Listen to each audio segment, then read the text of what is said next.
Assalamualaikum warahmatullahi wabarakatuh. Saya Adelia Putri dengan NIM 2022-21-25032, kelas S401. Pada kesempatan kali ini, saya akan menjelaskan mengenai penggunaan kelas dan objek pada bahasa pemrograman C++. Di sini saya menggunakan aplikasi Dev C++ 5.11. Baik, sebelum kita masuk dalam kode program, hal yang harus kita ketahui yaitu fungsi kelas dalam program, yaitu fungsinya untuk mendefinisikan atau menyediakan atribut-atribut dan fungsi-fungsi yang dapat digunakan oleh objek perwujudannya dan kelas turunannya secara berulang-ulang. Baik, kita akan masuk dalam kode program. Yang pertama yang harus kita lakukan yaitu mendeklarasikan kelas beserta nama kelasnya. Di sini saya menggunakan kelas dengan nama manusia. Kemudian kita menggunakan kurung bracket awal dan kurung bracket akhir yang fungsinya yaitu tempat untuk mendefinisikan data members atau member functionnya atau data dan fungsi yang ada di dalam sebuah kelas.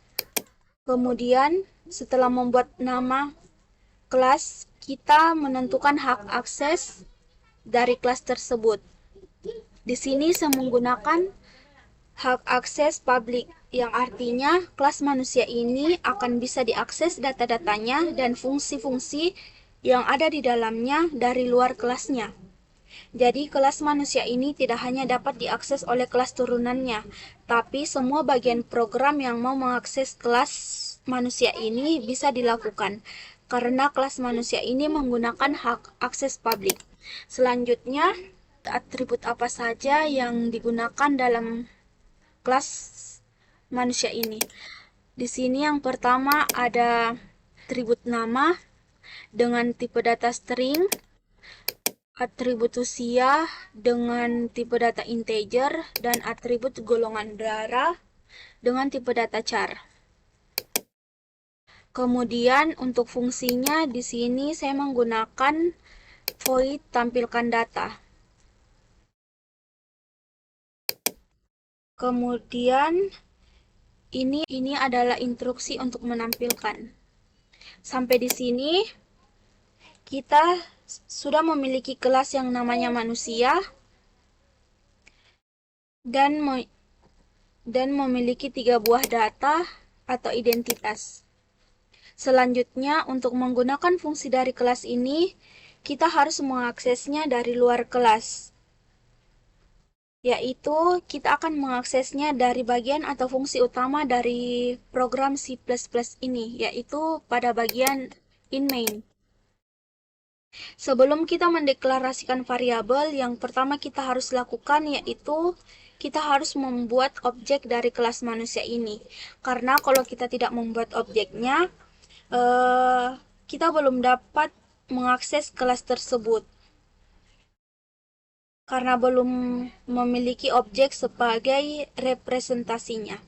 Cara mendeklarasikan objek yaitu pertama kita mengetikkan nama kelasnya terlebih dahulu, yaitu manusia, kemudian objeknya. Nama objeknya di sini saya menggunakan objek orang. Selanjutnya kita akan mengisi variabel-variabel tersebut dengan tipe datanya masing-masing. Cara mengaksesnya pertama kita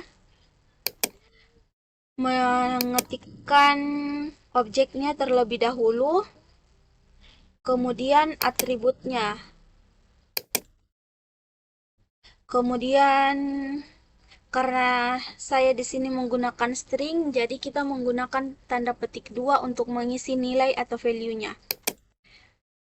Hampir sama dengan atribut nama pada bagian usia, karena saya menggunakan tipe data integer, jadi kita langsung saja mengetikkan angkanya di sini, tidak perlu menggunakan tanda petik.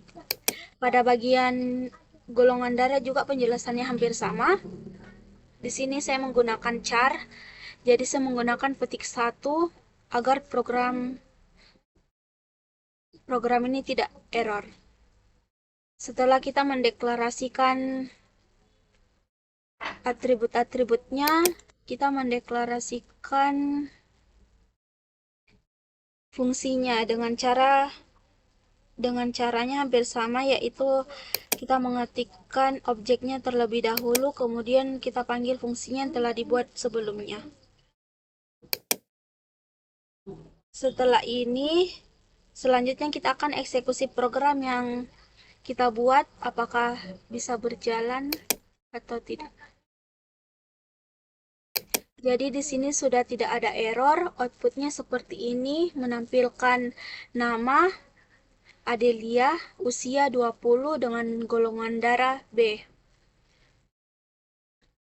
Baik, itulah penjelasan yang dapat saya sampaikan. Lebih dan kurangnya mohon dimaafkan. Wassalamualaikum warahmatullahi wabarakatuh.